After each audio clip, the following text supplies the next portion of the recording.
Bonsoir à tous, on se retrouve après ce Barça Real pour débriefer la rencontre dans cette nouvelle édition du Top et Flop. Covid et restrictions sanitaires obligent, c'est un format un peu spécial que nous vous proposons, mais cela ne nous empêche pas de revenir en longueur sur ce classico. Et on commence tout de suite avec les leçons du match.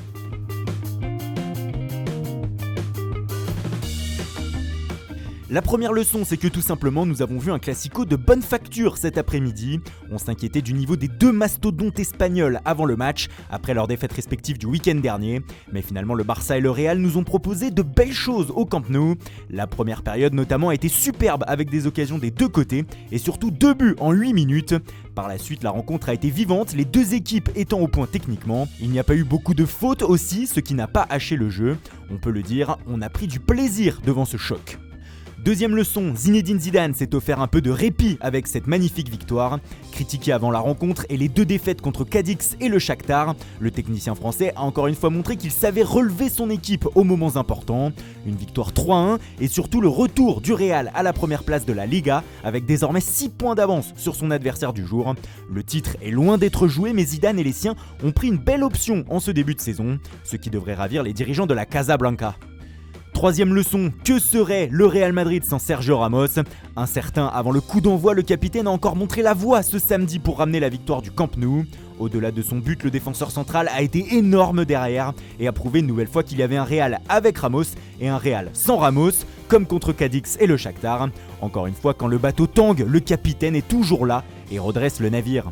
Enfin, dernière leçon sur le Barça avec les choix de Ronald Koeman. Le coach néerlandais avait choisi de titulariser Ansu Fati et Pedri notamment, avec le premier nommé en position de numéro 9.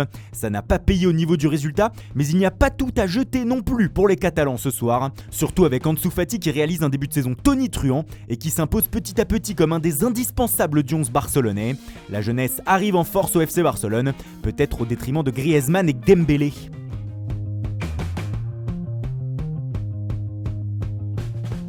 On passe à nos tops de la rencontre. Avec du côté du Barça, on va citer en premier Ansu Fati.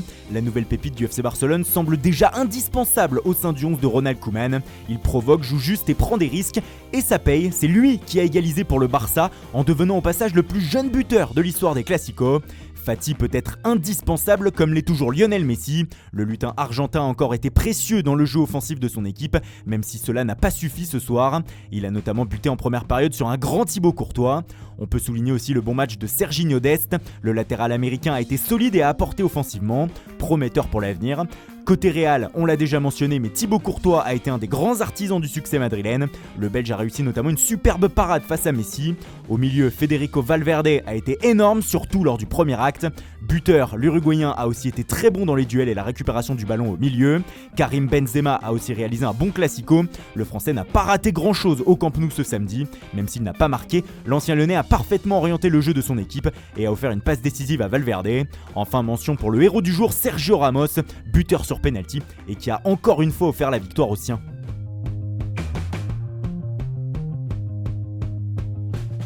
On termine par les flops avec côté Real Madrid Nacho notamment. Le latéral droit a vécu une après-midi compliquée en étant souvent débordé sur son côté. C'est d'ailleurs de là qu'est venue l'égalisation barcelonaise. Et l'après-midi a été difficile jusqu'au bout pour Nacho puisqu'il est sorti sur blessure avant la pause. On peut aussi mentionner Vinicius Junior qui s'est éteint petit à petit au fil du match. Volontaire en première période, le Brésilien n'a pas réussi grand-chose en seconde et a même été beaucoup moins en vue. Du côté du Barça, c'est Pedri qui est passé à côté cet après-midi. Titularisé par Ronald Koeman, le jeune joueur n'a pas posé beaucoup de problèmes à la défense madrilène et n'a donc pas beaucoup pesé sur ce match. Au milieu de terrain, Sergio Busquets a été en difficulté. Son duo avec Frenkie de Jong n'a pas fonctionné et les deux joueurs ont souvent perdu la bataille du milieu face aux merengues. Ils ont donc déçu comme le duo de la défense centrale Gérard Piqué et Clément Lenglet.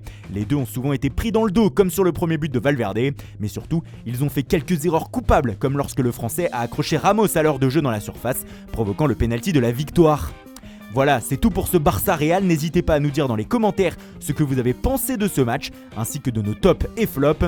Bonne soirée à tous et à demain matin pour une nouvelle revue de presse.